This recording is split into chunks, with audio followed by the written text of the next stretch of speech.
BEd second semester की audio series दोस्तों चल रही है और उसमें एक सब्जेक्ट है जिसका नाम है टीचिंग ऑफ हिस्ट्री यानी इतिहास शिक्षण। उनमें एक क्वेश्चन बनता है जो 10 नंबर का आता है और लॉन्ग टर्म का रहता है। तो आज हम उसी के ऊपर डिस्कस करने वाले हैं कि लोकल हिस्ट्री क्या कहलाती है या स्थानीय इतिहास का क्या तात्पर्य है। किसी जिले का एक उदाहरण देते हुए स्पष्ट करना है और इसके लाभ भी देखेंगे और इसका महत्व भी देखेंगे और जो इसमें विषय सामग्री है उसके बारे में बात करेंगे।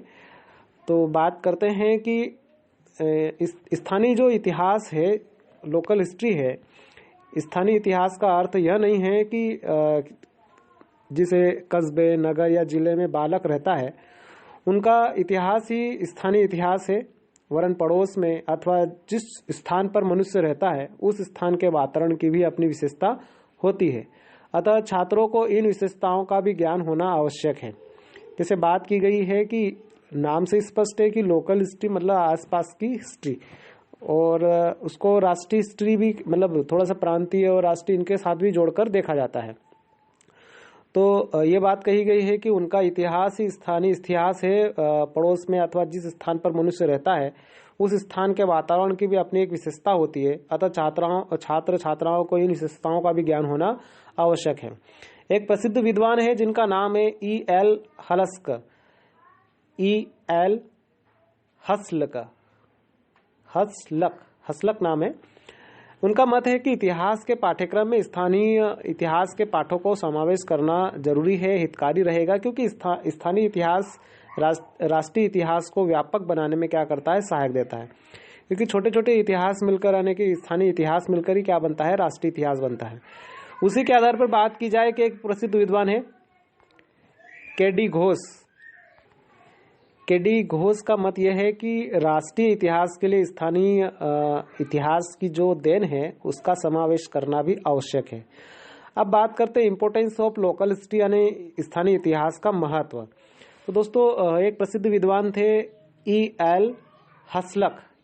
E.L. हसलक ने स्थानीय इतिहास के महत्व को स्पष्ट करते हुए लिखा है कि स्थानीय इतिहास का अध्ययन वास्तविक महत्व का है और यह उन सभी विभिन्न ऐतिहासिक आंदोलनों को रोचक एवं विस्तृत ढंग से प्रस्तुत करता है, स्पष्ट भी करता है, जिन्होंने राष्ट्रीय एकता, राष्ट्रीय इतिहास को प्रभावित किया है और स्थानीय परिस्थितियों को सौंदर्यपूर्ण एवं रोचक बनाया है। यह छात्रों का ऐतिहासिक दृश्यों, नामों और भवनों आदि के साथ प्रतिदिन का संपर्क स्थापित करके उनके लिए एक रोचक एवं वास्तविक वातावरण का निर्माण करता है। यह छात्रों के विचारों को वर्तमान की ओर से हटाकर उन तथ्यों एवं वस्तुओं की ओर ले जाता है जो गुजर चुकी है, अर्थात उन बातों के विषय में सोचने के लिए तत्पर बनाता है जो बीत चुका है। अब बात करें एडवांटेज ऑफ लोकल हिस्ट्री यानी स्थानीय इतिहास के लाभ क्या है। तो स्थानीय इतिहास का अर्थ और महत्व देखने के पश्चात यह प्रश्न उठता है कि स्थानीय इतिहास से क्या लाभ है। तो बात करें हम सबसे पहली बात कि स्थानीय इतिहास बालकों में वैज्ञानिक दृष्टिकोण विकसित करता है। जो वैज्ञानिक दृष्टिकोण रहेगा उससे बालक परिचित होंगे। दूसरा है स्थानीय इतिहास अपने पूर्वजों के विषय में परिचय कराता है तथा इसके ज्ञान से हम अपना अतीत का ज्ञान प्राप्त कर सकते हैं।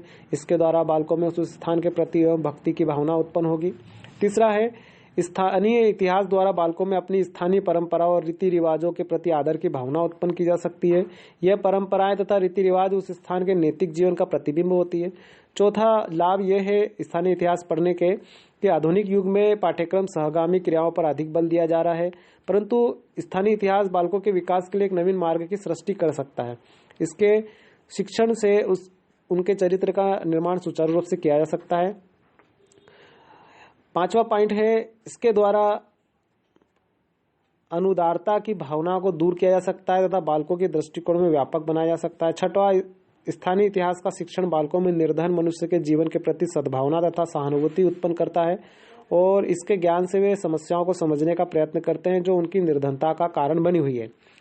अब बात करते हैं contents of local history in history syllabus यानी इतिहास के पाठ्यक्रम में स्थानीय इतिहास की विषय सामग्री।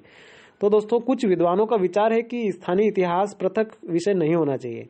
उन्होंने इसके पक्ष में 2 तर्क दिए। पहला तर्क यह है कि इसमें पृथक मतलब अलग और विस्तृत पाठ्यक्रम बनाना कठिन है। दूसरा यह है कि पाठ्य पुस्तकों का बहुत अभाव है। इन कारणों को ध्यान में रखकर विद्वानों ने इसके अध्ययन के लिए आकस्मिक विधि को अपनाने के लिए कहा गया है। और जब अध्यापक राष्ट्रीय इतिहास की विवेचना कर रहा है तो उनको प्रसंगवश स्थानीय तथा क्षेत्रीय घटनाओं पर भी प्रकाश डालना चाहिए। इस प्रकार के विवेचन से इतिहास शिक्षण छात्रों से इतिहास के प्रति रुचि उत्पन्न कर सकता है, क्योंकि बालक अपनी निकटवर्ती आस पड़ोस वस्तुओं में अधिक रुचि रखता है। इसके द्वारा राष्ट्रीय इतिहास भी रोचक ढंग से समझ में आ जाएगा। प्रश्न उठता है कि आकस्मिक ढंग से स्थानीय इतिहास के किन तथ्यों का विवेचन किया जाए। स्थानीय इतिहास की कुछ विषय वस्तु है उसका अध्यापन किया जाना चाहिए, जैसे राष्ट्रीय इतिहास के विकास में उस स्थान की देन, उस मुख्य नगर या क्षेत्र या ऐतिहासिक विकास जिसमें विद्यालय स्थित है, स्थानीय परंपराओं और रीति रिवाजों और ऐतिहासिक भवन कला केंद्रों आदि से परिचित कराना। उस नगर या क्षेत्र के आस पड़ोस की बात की जाए तो घटित हुई घटनाओं जिनका राष्ट्रीय महत्व हो उनसे बच्चों को परिचित कराना। इससे हम क्या कर सकते हैं, बच्चों को और भी अच्छे से उनका वैज्ञानिक दृष्टिकोण बना सकते हैं।